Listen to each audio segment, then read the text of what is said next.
하나님 말씀 우리 한번 읽어보죠. 사사기 6장요. 우리 25절부터 저와 함께 교독을 한번 해보시죠. 그날 밤에 여호와께서 기드온에게 이르시되 내 아버지에게 있는 수소 곧 7년 된 둘째 수소를 끌어오고 내 아버지에게 있는 바알의 제단을 헐며 그 곁에 아세라 상을 찍고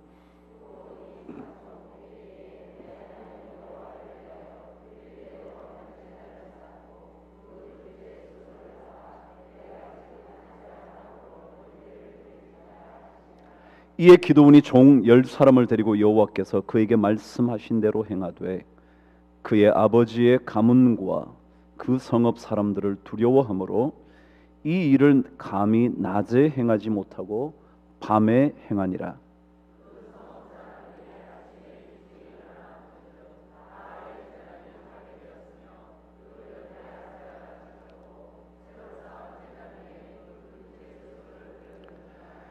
서로므로 이르되 이것이 누구의 소행인가 하고 그들이 캐어 물은 후에 이르되 요아스의 아들 기드온이 이를 행하였도다 하고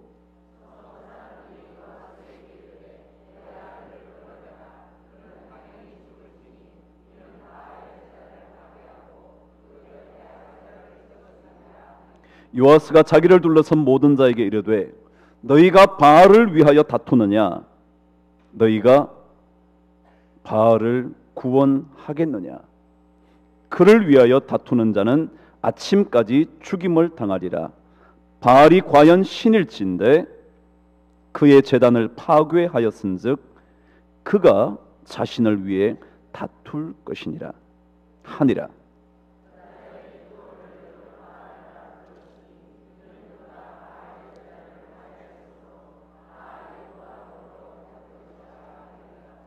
아멘.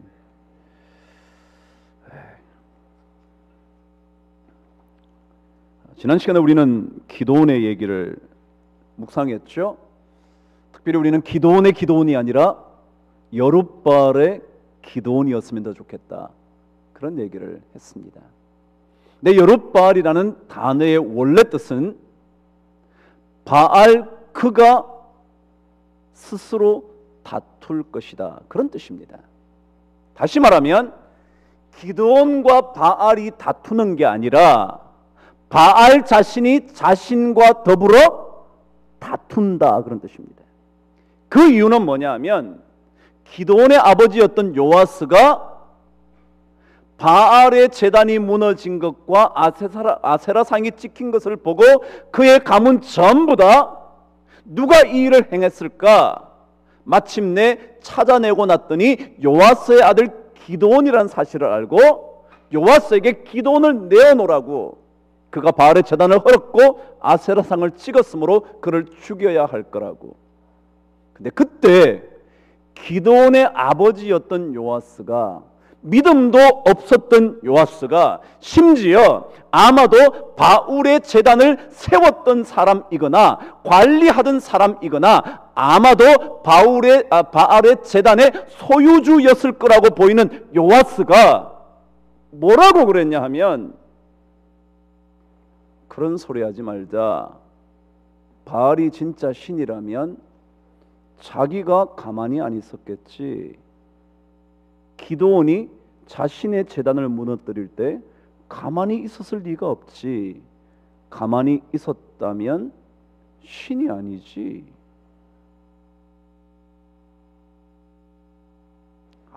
아세라상을 찍을 때 바알이 나서서 싸웠겠지. 그런데 어떻게 아무것도 하지 않지? 바알이 신이라면 지가 싸우라 그래 라고 말한 데서 여룻바알이 생긴 겁니다.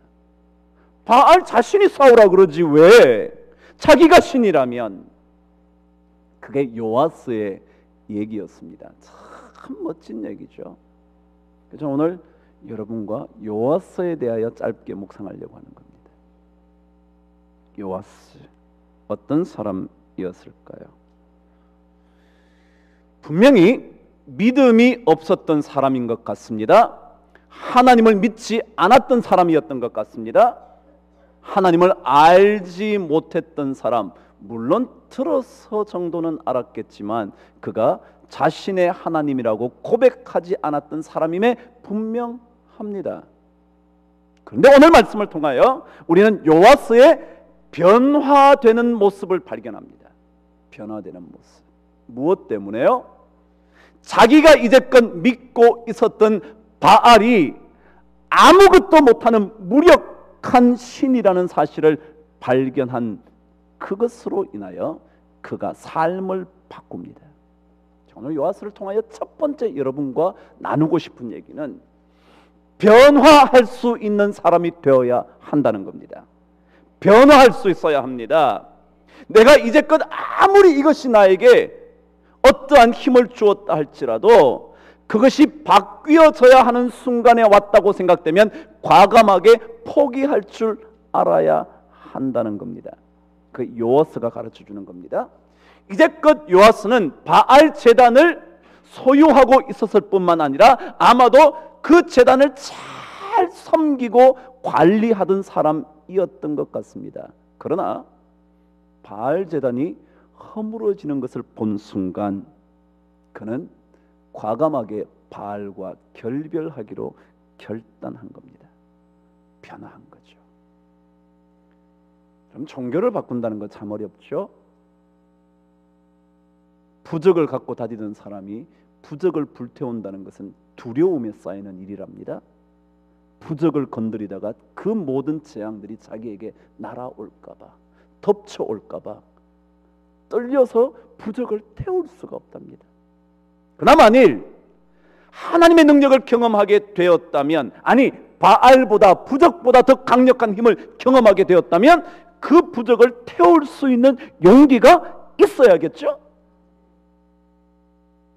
요아스는 그 일을 감행했습니다. 그래서 저는 오늘 요아스를 보면서 변화에 대하여 담대한 인생이 되자라는 생각을 한 겁니다. 여러분 어때요? 바꾸기 참 어렵죠? 여러분 제가 와서 목회를 이렇게 하니까 바꾸기 참 어렵지 않으셨나요? 여러분 그러지 않으셨어요? 아마 그랬을 거요. 그래서 그것이 너무 힘든 사람들이 결국은 그런 어려움을 만들어내기도 했죠. 어려울 거예요. 그러나 여러분 하나님은 각자에게 다른 인생을 주셨어요. 여러분 그래서 여러분들이 자녀들에게 여러분과 같은 인생을 살게 하려고 강조하시면 안 됩니다.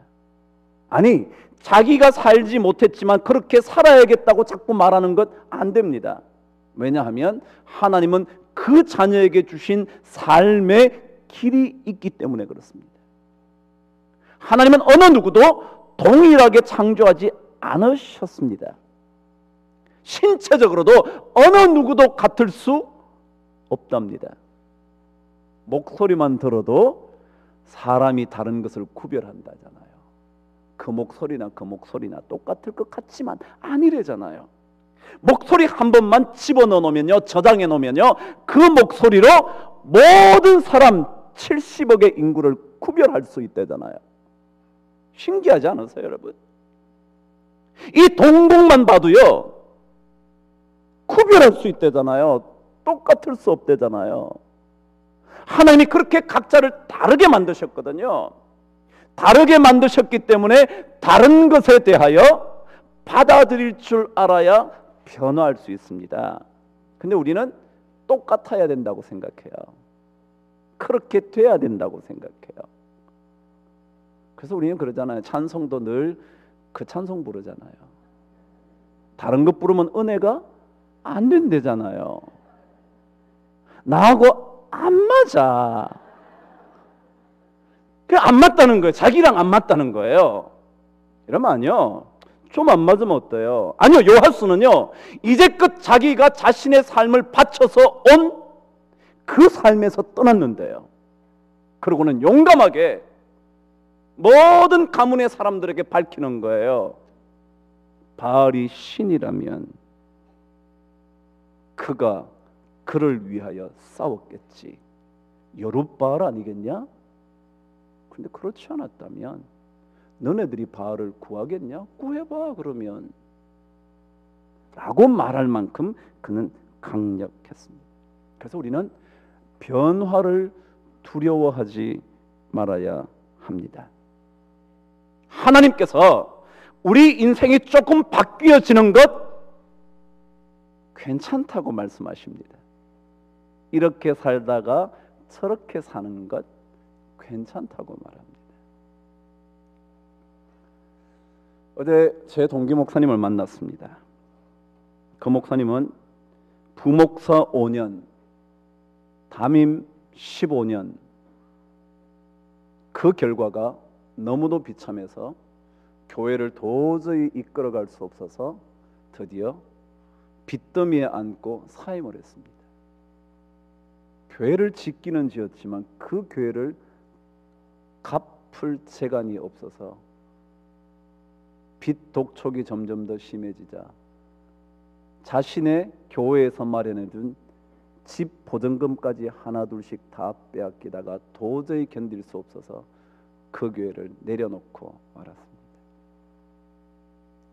사고 만났는데 한 2년 만에 만났습니다. 그러더라고요. 야, 빚 독촉이 날아오는데 은행에서 시도 때도 없이 전화가 오는데 여기 끌어다가 재건축이 된다 그래서 그래도 끌었으면 되겠지 끌었었다가 재건축이 자꾸만 이루어지지 않으면서 빚은 점점 더 늘어나고 이자 갚을 길은 막막하고 정말 죽고 싶더라. 차를 몰고 가다가 핸들을 조금만 옆으로 꺾으면 끝일 거라는 생각이 너무 많이 나더라. 그러더라고요. 와, 제가 듣는데 정말 저는 다른 케이스지만 충분히 너 마음 알지. 나도 그러고 싶었으니까.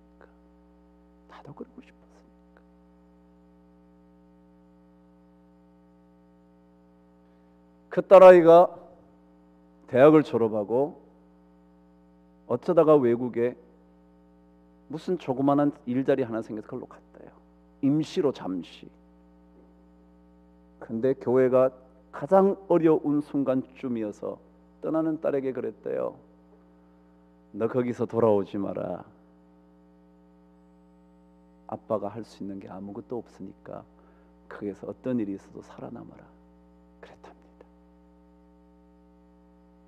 혹시 아시나요? 제가 예전에 한번 얘기했던 제 동기 중에 지하 예배당에서 지상으로 올라오고 싶었다는 목회자요. 40일 금식 기도를 10번이나 넘게 했다는 목사님이요. 그 목사였거든요. 제가 그 딸아이 졸업할 때까지 학비를 대줬거든요. 제가요. 그래서 그런데 뭐 도저히 교회가 안 돼서 그랬대요.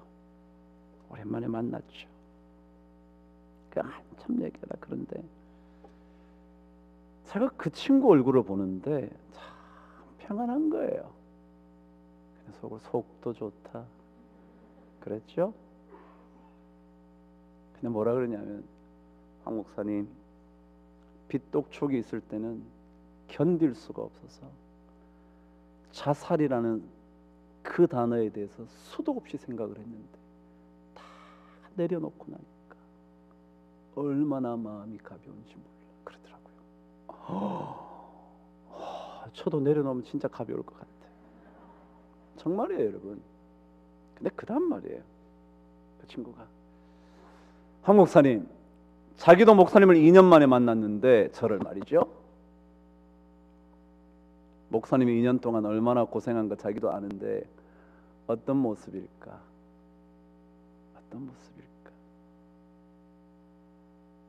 그게 참 궁금하더래요. 어떤 모습을 띄고 나올까? 그래 나오는데 얼굴이 너무 좋대. 또 똑같이 저도 속도 모르고 그랬죠. 근데 너무 기뻤던 것은요. 둘 다 참 어려운데 그 얼굴을 기쁨의 얼굴을 놓치지 않고 있었던 거예요. 참 좋더라고. 왜요? 어떤 삶으로 바뀌어도 하나님이 우리 삶을 인도하실 거니까. 정말 그런 거 아닌가요? 그 친구가 진짜 황 목사님 보니까 너무 제가 그런 얘기했죠. 저요 젊을 때부터, 아니 저는 어릴 때부터 어머님 때문에 목사 된다 그랬죠. 그래서 목사님을 참 주의 깊게 보고 살았거든요. 그런데 제가 연세 드신 목사님들을 보면 볼수록 어떤 생각이 많이 들었냐면, 목사님들께서 연세가 드시면 강해지더라고요. 교회가 너무 어려운지 성도가 괴롭혀서 그런지 그건 잘 모르겠지만 목사님이 다 강해지더라고요. 그래서 선한 목자가 되어야 되는데 독한 목사가 되더라고요. 제가 그걸 보면서 제가 어떤 생각을 했냐면, 그래, 나는 어려워도 독해지지는 말아야지. 진짜요. 저는 그걸 제가 제 한 목회 축으로 삼고 있어요. 그래, 목사가 독해지지는 말아야지. 그럼 저도 이빨 깨물고 싸우기로 작정하면 싸우겠죠. 근데 전 그러고 싶지 않아요. 저는 독한 목사 되고 싶지 않거든요. 그냥 예수님도 다 내려놓고 가셨는데 가시고 나도 좀 내려놓지 뭐, 그 생각이 있더라고요. 그래서 저는 독한 목사 안 되려고 나는 그렇게 목회를 해왔어.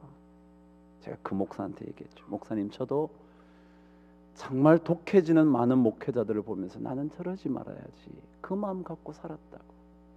내 얼굴 보고 좋다니까 감사하고 당신 얼굴 보니까 좋아서 나도 참 감사하다. 근데 그 친구 막막한 거예요. 그래서 자기가 그래도 여러 가지 얘기를 하면서, 목사님 어느 것을 목사님 같으면 선택하겠냐고 제 생각을 또 쭉 얘기했죠. 뭐 그러고 왔는데, 제가 이 얘기를 왜 하냐고요? 왜 우리가 변화하는 것에 대하여 두려워하지 말아야 되느냐면, 하나님이 결국 우리를 뭐 하실 거니까요? 인도하시고 우리의 삶을 주장하실 거니까요. 저는 요아스가 하나님을 몰랐겠지만 적어도 바알을 따라갈 필요는 없다. 왜? 지 혼자 무너지는데도 아무런 대책 없는 거 보니까 저거 따라갈 필요는 없겠다. 내가 하나님은 누군지 잘 모르겠지만. 마태복음 10장에 가보면요, 이런 말씀이 있어요. 한번 가보시죠. 너무 잘하는 말씀이에요. 마태복음 10장 29절 31절까지 저와 함께 말씀을 읽어볼게요. 찾으셨나요? 시작. 참새 두 마리가 한 아사리온에 팔리지 않느냐? 그러나 너희 아버지께서 허락하지 아니하시면 그 하나도 땅에 떨어지지 아니하리라. 너희에게는 머리털까지 다 세신 바 되었나니 두려워하지 말라. 너희는 많은 참새보다 귀하니라. 아멘. 하나님께서 참새 보잘것없는, 별로 먹을 것도 없는, 그래서 두 마리의 한 아사리온이라는 가장 작은 동전의 단위에 팔릴 수 있는 그런 참새도 하나님이 허락하지 아니하시면 죽지 않고 땅에 떨어지지 않는다는데, 너희는 머리털까지 다 세셔서 나를 알고 계시는데, 여러분을 알고 계시고 저를 알고 계시고 제 속사정을 알고 계시고 여러분의 깊은 사정을 알고 계시는데, 그분께서 너네들의 인생을 참새보다 더 귀하게 생각하셔서 여러분의 인생을 책임지지 않겠냐? 하나님의 허락하심에 따라 인생 살 수 있게 되지 않겠냐? 두려워하지 말라. 너희는 많은 참새보다 귀하니라. 그래요. 우리가 왜 변화에 대하여 담대해야 되느냐 하면, 두려워하지 말아야 되느냐 하면, 하나님께서 하실 거니까. 하나님께서 하실 거니까. 그래요. 저는 잘 모르겠어요. 요아스가 왜 그렇게 변심했을까요? 아들을 지키고 싶어서요? 그럴 마음도 있었겠죠. 모르겠지만 그럼에도 불구하고 한 가지만은, 자신의 과거와 결별할 수 있는 용기가 있었다는 거예요. 그게 우리 그리스도인들이 본받아야 할 교훈은 아닐까요? 여러분, 달라지는 건 너무 걱정하지 마세요. 건강이 갑자기 안 좋아진 건 너무 걱정하지 마세요. 그래요, 힘들죠. 저도 아파봐서 알고요. 여러분도 그러실 거고요. 생활이 어려워 보면 얼마나 힘든지 아시죠? 저도 알죠. 그렇지만 그런 변화, 삶의 변화 두려워하지 마십시오. 요아스로 인하여 기드온이 살았고 그 기드온으로 말미암아 미디안 족속은 물러가게 되고 이스라엘 백성은 구원을 얻게 되는 겁니다. 그런 거예요. 그래서 요아스가 만일 바알에게 묶여 있었다면, 그래, 아들보다 더 중요한 바알 제단을 지켜야지, 기드온 끌어내, 그럴 수도 있었을 텐데 변화를 담대하게 받아들였던 요아스 때문에 살아나게 됐죠. 그래요, 우리 인생의 변화 너무 겁내지 맙시다. 예수가 함께 계시니 시험이 오나 겁없네. 그 다음 뭐죠?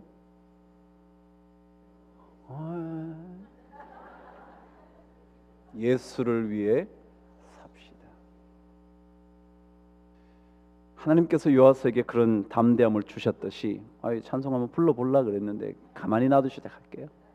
불러보려 그랬는데 우리가 그런 마음으로 한번 해보시죠.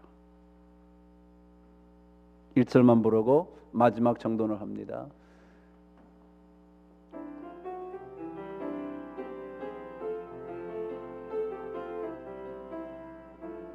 예수가 함께 계시니 시험이 오나 겁없네. 기쁨의 근원 되시는 예수를 위해 삽시다.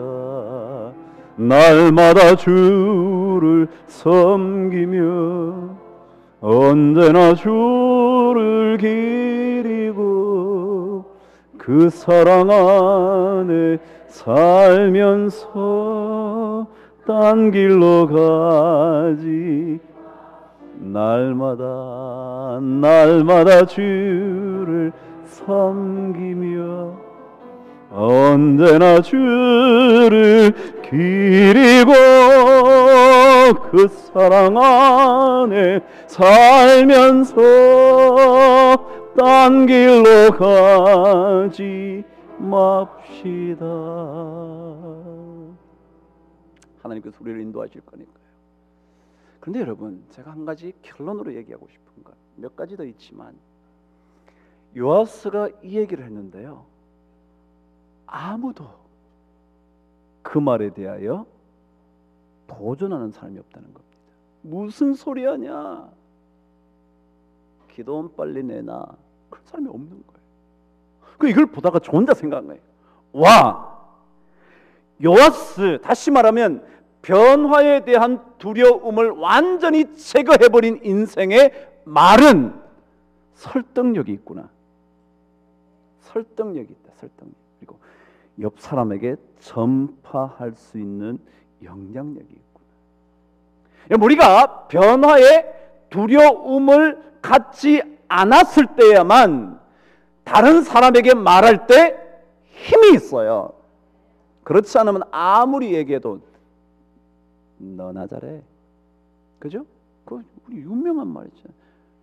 너나 잘하세요. 근데 변화에 대한 두려움 없이 갑자기 생활이 어려워져도 날마다 주를 섬기며 언제나 주를 그래요. 우리가 시험이 오고 삶이 어려워졌는데도 그 변화를 두려워하지 않고 담대하면, 그러면 자식들이 영향을 받아요. 그래, 돈 없어도 살만 하구나, 죽을 것까지는 없겠구나. 그것 때문에 인생이 꼭 불행하다고만은 할 수 없겠구나. 세상의 모든 것 다 가진다고 해도 참된 만족, 행복이 없는데 생명의 예수를 만나기만 할 수 있다면 참된 행복 있지. 그 사실에 대해서 자기가 삶의 변화를 받았으면 그게 설득력이 있다 그거죠. 근데 그런 변화 안 받았으면요, 아무리 얘기해도 설득력이 없어. 자식들에게 말해도 그저 그거고요. 뭐 자식들이 뭐 그래도 돈이 좋지 뭐. 이게 그렇더라고요. 랄프 에머슨이라는 사람이 이런 얘기를 했다네요. 자신이 한때 이 세상에 살았음으로 인하여 한 사람의 인생이라도 행복해진다면 그것이 진정한 행복이라고. 그러니까 내가 살아서 당신이 행복했다면, 제가 여러분과 만나서 여러분이 조금이라도 행복했다면, 이 많은 사람 다가 아니라 이 중에 한 사람이라도 행복했다면 그게 진짜 저의 진정한 행복일 거라고. 제 삶이 여러분의 삶에 설득력이 있다는 것, 여러분의 삶이 남편과 아내와 자식에게 설득력이 있다는 것, 그게 요아스의 삶 같아요. 잘은 모르겠는데 요아스에 대한 얘기도 별로 많지 않은데, 아버지 요아스에 대한 얘기가 그리 길지도 않은데 그의 한마디를 보면서, 그리고 그의 말을 들었던 모든 가문의 사람들이 거기에 대하여 조금도 반박하고 있지 않는 것을 본다면 역시 변화에 대하여 담대한 그 사람이 그 무언가를 이룰 수 있지 않을까. 시편 92편 12절은요 이렇게 말을 합니다. 읽어보실래요? 의인은 종려나무같이 번성하며 레바논의 백향목같이 번성하리로다. 그래서요, 그럼 의인은 뭐 같다고 그랬냐면 종려나무 같대요. 종려나무요. 그럼 종려나무는 어떤 나무냐면요, 자라면 16m에서 크게 자라면 24m까지 자란답니다. 높죠? 이건 10m 되겠네요. 이거보다 거의 2배로 자란답니다. 그런데 참 독특한 것은 이 종려나무는 아무리 강한 폭풍우가 불어닥쳐도 절대 쓰러지지 않는답니다. 이유는 바람이 아무리 불어도요, 그 나무가 제일 꼭대기 16m, 20m 정도 되는 나무가 바닥에 닿을 만큼까지 굽혀지더라도요 부러지지 않는다네. 저 혼자 생각이죠 뭐. 왜 하나님께서 의인은 종려나무 같다고 그랬을까? 우리 어렵죠? 시험이 오죠?